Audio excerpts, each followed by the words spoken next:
ओम शांति। 2 अप्रैल 2023 के अव्यक्त महावाक्य रिवाइज कोर्स 18 फरवरी 1994। सार, सोमान की स्मृति का स्विच ऑन करने से देह भान के अंधकार की समाप्ति।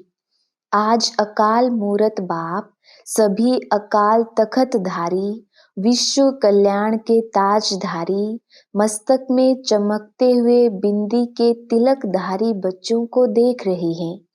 हर एक तख्तधारी भी हैं, ताजधारी भी हैं, तिलक भी सभी का चमक रहा है। सभी के मस्तक बीच आत्मा बिंदी सितारे के समान दिखाई दे रही है। आप सभी भी अपने तख्त, ताज और तिलक को देख रहे हो। सारी सभा बाप दादा को ताज और तिलकधारी तख्त नशीन दिखाई दे रही है। ये अलौकिक सभा कलयुगी राज्य सभा और सतयुगी राज्य सभा से कितनी न्यारी और प्यारी है। तो ऐसी सभा की अधिकारी आत्माएं कितनी प्यारी हैं। आप सभी को भी अपना ये तख्त, ताज और तिलकधारी स्वरूप प्यारा लगता है ना। जब अकाल तख्त नशीन, अकाल मूरत श्रेष्ठ आत्मा स्थिति में स्थित हो, तख्त पर बैठते हो, तो यह स्थिति कितनी श्रेष्ठ है। सभी के श्रेष्ठ स्थिति की झलक इस सूरत को फरिश्ता बना देती है। साधारण सूरत नहीं, फरिश्ता सूरत। तो फरिश्ता सूरत भी कितनी प्यारी है। फरिश्ते सभी को बहुत प्यारे लगते हैं ना, क्योंकि फरिश्ता सर्व का होता है, एक दो का नहीं। बेहद की दृष्टि, बेहद की वृत्ति, बेहद की स्थिति वाला है। फरिश्ता सर्व आत्माओं के प्रति परमात्म संदेश वाहक है। फरिश्ता अर्थात सदा उड़ती कला वाला। फरिश्ता अर्थात सर्व का रिश्ता एक बाप से जुटाने वाला है। फरिश्ता अर्थात डबल लाइट, देह और देह के संबंध से न्यारा, हल्का। फरिश्ता अर्थात सर्व को स्वयं की चलन और चेहरे द्वारा बाप समान बनाने वाला। फरिश्ता अर्थात सहज और स्वतः अनादि और आदि संस्कार सदा इमर्ज स्वरूप में दिखाने वाला। फरिश्ता अर्थात निमित्त भाव, निर्माण स्वभाव और सर्व प्रति कल्याण की श्रेष्ठ भावना वाला। ऐसे फरिश्ते हो ना। फलक से कहो हम नहीं होंगे तो कौन होगा। फलक है ना। तो बाप दादा ऐसे फरिश्तों की दरबार देख रही हैं। सिर्फ इसी सोमान में स्थित रहने से देह भान स्वतः ही समाप्त हो जाएगा। बाप देखते हैं कि बच्चे देह भान को छोड़ने की बहुत मेहनत करते हैं। एक देह भान के रूप को छोड़ते हैं तो दूसरा आ जाता है, फिर दूसरे को छोड़ते हैं तो तीसरा आ जाता है। लेकिन छोड़ना सदा मुश्किल होता है और धारण करना सहज होता है। तो बाप दादा कहते हैं कि सोमान में सदा रहो। जहाँ सोमान है वहाँ देह भान आ ही नहीं सकता। तो छोड़ने की मेहनत नहीं करो, लेकिन सोमान में स्थित रहने का अटेंशन रखो। और संगम युग पर स्वयं बाप द्वारा कितने अच्छे अच्छे सोमान प्राप्त हैं। प्राप्त करना नहीं है, प्राप्त हैं। अपने सोमान की लिस्ट निकालो। कितनी बड़ी लिस्ट है।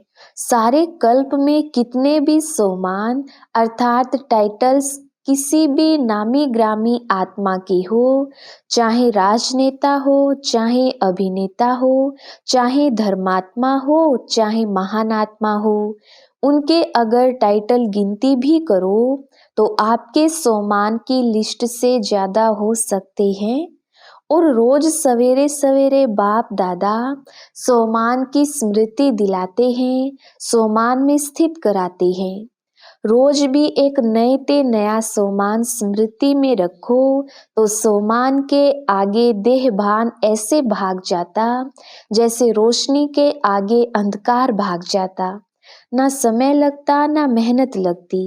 तो बार बार भिन्न भिन्न देह भान को मिटाने की मेहनत क्यों करती हो? सोमान की स्मृति का स्विच ऑन करना नहीं आता है क्या?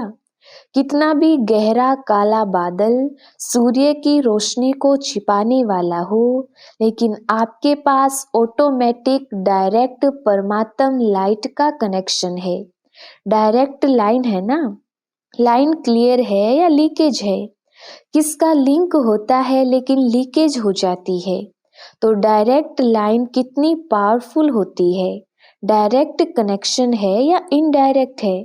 सभी को डायरेक्ट लाइन है ना? सभी को डायरेक्ट लाइन मिल गई है? फिर तो एक बादल क्या सारे बादल आ जाएं, अंधकार कर सकते हैं क्या? स्मृति का स्विच डायरेक्ट लाइन से ऑन किया और इतनी लाइट आ जाएगी जो स्वयं तो लाइट में होंगे ही, लेकिन औरों के लिए भी लाइट हाउस हो जाएंगे। ऐसे होता है ना? अनुभवी हो ना? लेकिन कभी कभी अनुभव को किनारे रख देते हैं। सहारा मिला है, लेकिन कभी कभी सहारे के बजाय किनारे हो जाते हैं। मेहनत लगती है क्या? सदा नहीं लगती, कभी कभी लगती है। स्विच ऑन करना भूल जाते हो क्या? वास्तव में अगर एक मास्टर सर्वशक्तिमान का सोमान भी याद हो तो मेहनत की कोई बात ही नहीं है। मार्ग मेहनत का नहीं है, लेकिन हाईवे के बजाय गलियों में चले जाते हो, वहाँ मंजिल के निशाने से और आगे बढ़ जाते हो तो लौटने की मेहनत करनी पड़ती है। बाप दादा सदा अपने स्नेह और सहयोग की गोदी में बिठाकर मंजिल पर ले जा रहे हैं। गोदी में बैठकर मंजिल पर पहुंचने में मुश्किल क्यों होता है? स्नेह और सहयोग के गोदी से निकल कभी और आकर्षण खींचती है तो चक्कर लगाने निकल जाते हो। थक भी जाते हो, फिर मेहनत भी महसूस करते हो। तो इस वर्ष क्या करेंगे? मेहनत समाप्त। मोहब्बत में लव में लीन हो जाओ। लवलीन हो हर कार्य करो। जो लीन होता है उसको और कुछ दिखाई नहीं देता, आकर्षित नहीं करता। तो लव में रहते हो, ऐसा कोई होगा जो कहे मुझे बाप से प्यार नहीं है, लव नहीं है। सभी का लव है ना, लेकिन कभी लव में रहते हो, कभी लव में लीन रहते हो। नहीं तो देखो, मन बुद्धि द्वारा स्थिति में बाप का सर्व संबंधों से साथ है, साथ भी है, और सेवा में बाप हर समय साथी है। तो स्थिति में साथ हैं और सेवा में साथी हैं। जहाँ सदा साथ भी है और साथी भी हैं, तो वहाँ क्या मुश्किल है? परम आत्मा की महिमा ही है मुश्किल को सहज करने वाली। ऐसा बाप आपके साथ है और साथी है तो मुश्किल हो सकता है। फिर क्यों मुश्किल करते हो? समय प्रमाण बाप स्वयं हर बच्चे को सर्व संबंधों की ऑफर करते हैं। जैसा समय वैसे संबंध से साथ रहो व साथी बनाओ। कोई समय तो संबंध से साथी बनाते हो और कोई समय साथी को किनारे कर देते हो। फिर कहते हैं कि अकेलापन फील होता है, चलते चलते अकेलापन लगता है। और अकेलापन होने से क्या होता है? अपनी श्रेष्ठ जीवन साधारण जीवन अनुभव होती है। फिर कहते हैं बोरिंग लाइफ हो गई है, कुछ चेंज चाहिए। एक तरफ बाप दादा को खुश करते हैं कि हम तो कंबाइंड हैं। कंबाइंड कभी अकेला होता है क्या? बड़ी अच्छी अच्छी बातें करते हैं बाबा, हम तो हैं ही कंबाइंड। फिर 15-20 वर्ष बीतता तो कहते हैं चेंज चाहिए, अकेले हो गए हैं। वैसे भी देखो, दुनिया में अगर चेंज चाहते हैं तो कोई सागर के किनारे पर जाकर सो जाते हैं, कोई मनोरंजन में चले जाते हैं, डांस करते हैं, कोई गीतों की मौज में मौज मनाती हैं, कोई कंपनी या कंपेनियन का साथ लेते हो। यही करते हो ना? खेल करते हो, खेलों की दुनिया में बगीचे में चले जाते हो। यहाँ ज्ञान सागर का किनारा है, यह भूल जाते हो। अगर सागर पसंद है तो सागर के किनारे बैठ जाओ। बाप ज्ञान सागर है ना। बाप कंपेनियन नहीं है क्या? उससे मजा नहीं आता है कि समझते हो बिंदी से क्या मजा आएगा। आप सभी को सदा बहलाने के लिए तो ब्रह्मा बाप भी अव्यक्त हुए, लेकिन यहाँ तो सदा का साथी चाहिए ना। जब भी अपने को अकेलापन अनुभव करो तो उस समय बिंदु रूप नहीं, सदा का साथी अनुभव करो। वह मुश्किल होगा, उससे बोर हो जाएंगे, लेकिन अपने ब्राह्मण जीवन की भिन्न भिन्न समय की रमणीक अनुभव की कहानियां स्मृति में लाओ। अनुभव की कहानियों का किताब सभी के पास है। जब बोर हो जाते हैं तो नॉवेल्स पढ़ते हैं ना। तो आप अपने कहानियों का किताब खोलो और उसे पढ़ने में बिजी हो जाओ। अपने सम्मान की लिस्ट को सामने लाओ, अपने प्राप्तियों की लिस्ट को सामने लाओ। ब्राह्मण संसार के विचित्र प्रैक्टिकल कहानियों को स्मृति में लाओ। जैसे अपने को चेंज करने के लिए समाचार पढ़ने का भी आधार लेते हैं, तो ब्राह्मण संसार के कितने अलौकिक समाचार आदि से अब तक देखे हैं व सुने हैं। समाचार पत्र भी आपके पास हैं। कईयों को पेपर पढ़ने के बिना चैन नहीं आता है। पेपर भी आपके पास हैं। पेपर पढ़ो। डांस और साज तो जानते ही हो। बिना थकावट के डांस करते हो। मन बना भव होना ही सबसे बड़ा मनोरंजन है, क्योंकि सर्व संबंधों का रस व अनुभूतियां करना ही मन मना भव है। सिर्फ बाप के रूप में या विशेष 3 रूपों के संबंध से अनुभव नहीं है, लेकिन सर्व संबंधों के स्नेह का अनुभव कर सकते हो। संबंधों से याद तो करते हो, लेकिन फर्क क्या हो जाता है? एक है दिमाग से नॉलेज के आधार पर संबंध को याद करना, और दूसरा है दिल से उस संबंध के स्नेह में लव में लीन हो जाना। आधा तो करते हो, बाकी आधा रह जाता है।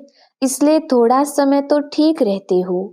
थोड़े समय के बाद सिर्फ दिमाग से ही संबंध को याद किया तो दिमाग में दूसरी बात आने से दिल बदल जाता है। फिर मेहनत करनी पड़ती है। फिर क्या कहते हो, हमने याद तो किया, बाबा मेरा कंपेनियन है, लेकिन कंपेनियन ने तोड़ तो निभाई नहीं, अनुभव तो कुछ हुआ नहीं। ये दिमाग से याद किया, दिल में स्नेह को समाया नहीं। जब भी कोई बात दिमाग में आती है तो वह निकलती भी जल्दी है, लेकिन दिल में समा जाती है तो उसको चाहे सारी दुनिया भी दिल से निकालना चाहे तो भी निकाल नहीं सकती। तो सर्व संबंधों को समय प्रमाण, जिस समय जिस संबंध की आवश्यकता है फ्रेंड की, और याद करो बाप को, तो मजा नहीं आएगा। इसलिए जिस समय जिस संबंध की अनुभूति चाहिए, उस संबंध को स्नेह से दिल से अनुभव करो। फिर मेहनत भी नहीं लगेगी और बोर भी नहीं होंगे, सदा मनोरंजन। तो इस वर्ष क्या करेंगे? मेहनत से निकलना है। हर मास सिर्फ ओके लिखना और कुछ नहीं लिखना। ओके से समझ जाएंगे कि मेहनत से निकल गए। लंबे लंबे पत्र नहीं लिखना, नहीं तो कहते हैं कि पत्र तो लिखा, जवाब नहीं मिलता। ऐसे नहीं कि आपके पत्र पहुंचते नहीं है। पत्र लिखना शुरू करते हो और वहां कंप्यूटर में पहले आ जाता है, पोस्ट में पीछे पहुंचता है। वैसे बाप दादा इतने लंबे पत्रों को रोज की मुरली में सबको जवाब देता है। रोज पत्र लिखते हैं। इतना लंबा पत्र कोई लिखता है? तो इतने अपने सम्मान को देखो। परमात्मा का कितना प्यार है आप सबसे। परमात्मा का प्यार है तब पत्र लिखते हैं, अर्थात मुरली में उत्तर भी देते हैं और याद प्यार भी देते हैं। अगर कोई भी क्वेश्चन उठता है या कोई भी समस्या सामने आती है तो मुरली से रेस्पॉन्स मिलता है। तो फिर कभी शिकायत नहीं करना कि उत्तर नहीं आया। बाकी अच्छा करते हो, जो दिल में बात आती है वो बाप के आगे रखना, अर्थात दिल से निकाल दिया। वो भले करो लेकिन शॉर्ट लिखो। पत्र जब लिखते हो तो उसी समय दिल तो हल्की हो जाती है ना, क्योंकि दे दिया ना। फिर दूसरे दिन की मुरली उस विधि से देखो कि जो मैंने पत्र लिखा उसका उत्तर क्या है। रिस्पॉन्स मिलता तो है ना। बेहद का बाप है तो पत्र भी बेहद का लिखेगा, छोटा थोड़े ही लिखेगा। बाप दादा ने देखा कि चारों ओर के डबल विदेशी बच्चे सेवा में अच्छी लगन से लगे हुए हैं। एक एक को देखते हैं तो हर एक एक दो से प्यारे लगते हैं। अगर नाम लेंगे तो कितने नाम लेंगे, इसलिए सभी अपने नाम से विशेष सेवा की रिटर्न मुबारक स्वीकार करना। नाम लेना शुरू करेंगे तो माला बनानी पड़ेगी, लेकिन माला के सभी मण के बाप दादा के सामने है। समय प्रति समय सेवा बेहद की और सफलता संपन्न होती जा रही है। वर्तमान समय विशेष विदेश में 2 सेवाओं का रिजल्ट अच्छा प्रत्यक्ष हुआ। अनेक प्रकार की सेवाएं तो चलती ही रहती हैं, लेकिन विशेष एक ये ग्लोबल बुक जो मेहनत करके तैयार किया है, उसके निमित्त चारों ओर विशेष आत्माओं का संबंध संपर्क में आना सहज हो गया। तो जिन बच्चों ने दिल व जान, सिक व प्रेम से समय दिया, सहयोग दिया, उसके प्रत्यक्ष फल सेवा के निमित्त आत्माओं को बाप दादा पदम गुणा मुबारक दे रहे हैं। और साथ साथ जो अभी डायलॉग व रिट्रीट किया, उसकी रिजल्ट भी पहले से अच्छी रही। और सभी देश वालों ने इसमें जो सहयोग दिया, उन सबको भी मुबारक। लक्ष्य अच्छा रखा तो चारों ओर अभी इस 2 प्रकार की सेवा की अच्छी धूमधाम चल रही है और आगे भी चलती रहेगी।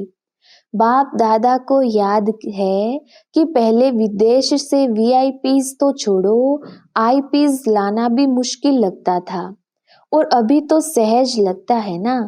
तो यह सेवा का प्रत्यक्ष फल है।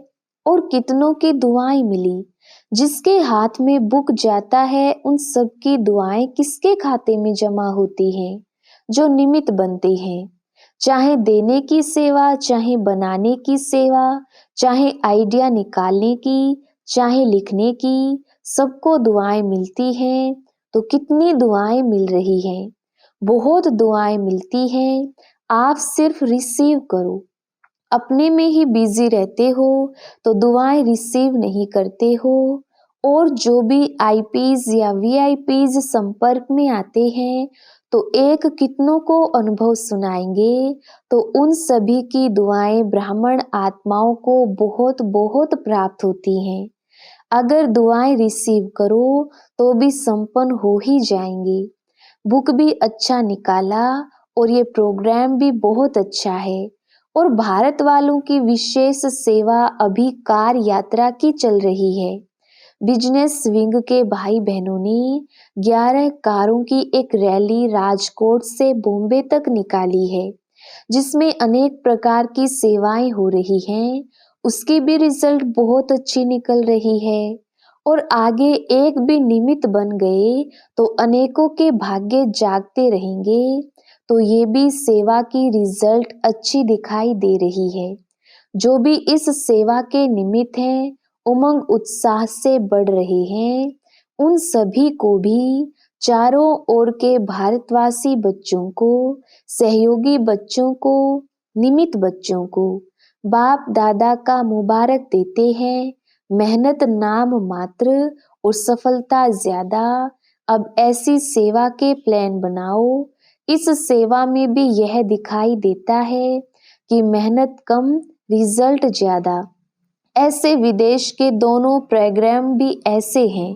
अच्छा, देश विदेश के सर्व सेवा में उमंग उत्साह से आगे बढ़ने वाले अथक बन औरों को दान वरदान देने वाली आत्माओं को, चारों ओर के बाप के सर्व संबंध के लव में लीन रहने वाली लवलीन आत्माओं को, सदा सहज अनुभव करने औरों को भी सहज अनुभव कराने वाली सहज योगी आत्माओं को, सदा सहज अनुभव करने वाले, सदा स्वयं को सोमान द्वारा सहज देह भान से मुक्त करने वाली जीवन मुक्त आत्माओं को, सदा बाप को साथ अनुभव करने वाले और साथी अनुभव करने वाले समीप आत्माओं को बाप दादा का याद प्यार और नमस्ते। वरदान, अपने आदि और अंत दोनों स्वरूप को सामने रख खुशी व नशे में रहने वाले स्मृति स्वरूप भव। विस्तार, जैसे आदि देव ब्रह्मा और आदि आत्मा श्री कृष्ण दोनों का अंतर दिखाते भी साथ दिखाते हो, ऐसे आप सब अपना ब्राह्मण स्वरूप और देवता स्वरूप दोनों को सामने रखते हुए देखो कि आदि से अंत तक हम कितनी श्रेष्ठ आत्माएं रही हैं। आधा कल्प राज्य भाग्य प्राप्त किया और आधा कल्प माननीय पूजनीय श्रेष्ठ आत्मा बनी, तो इसी नशे और खुशी में रहने से स्मृति स्वरूप बन जाएंगे। स्लोगन, जिनके पास ज्ञान का अथाह धन है उन्हें संपन्नता की अनुभूति होती है। अच्छा, ओम शांति।